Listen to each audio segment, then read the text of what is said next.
It looks like I'll be cutting into another one of these videos.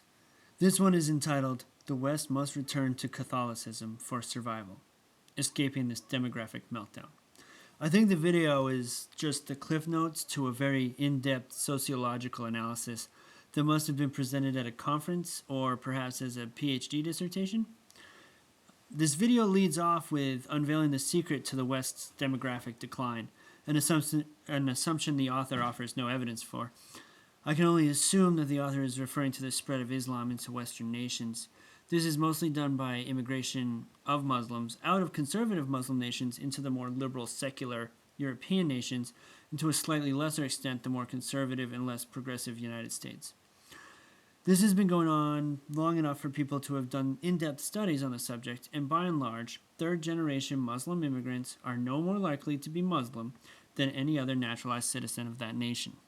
This means that on some level, when a Muslim chooses to leave their homeland, they are accepting that their children's children will most likely give up their faith.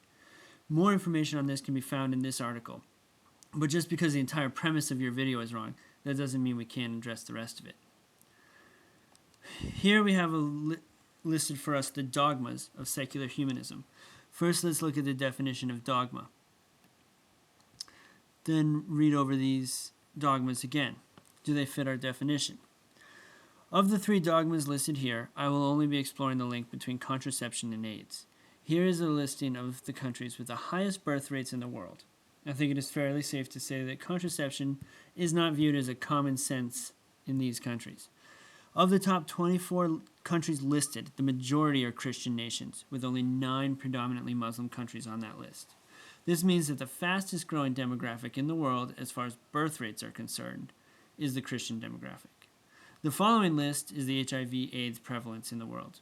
You will notice that many of the nations that made our top 24 list of countries with high birth rates also makes our list of countries with high HIV prevalence. And many of these countries are predominantly Christian. Is this a coincidence?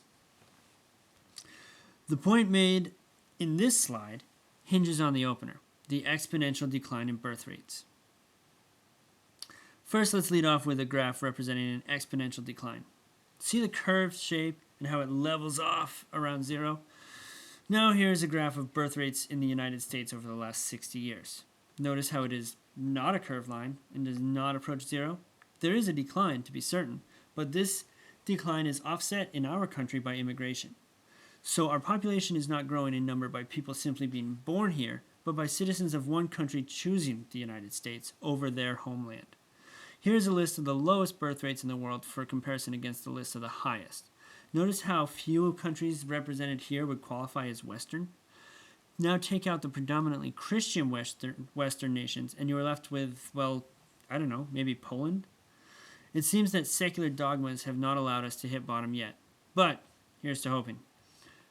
Finally, the last slide represents our way of life as unsustainable by the author.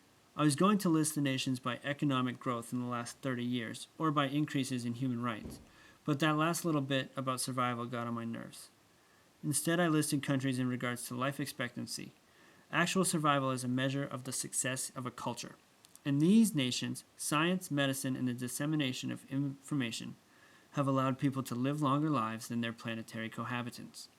It is interesting to note two things in this list. The first being how many of these nations would in fact be described as Western, and the second being how few of these nations could be described as Catholic. In fact, the majority of these countries would have to be described as secular humanist nations. Thank you for spreading your ridiculous ideas on the internet.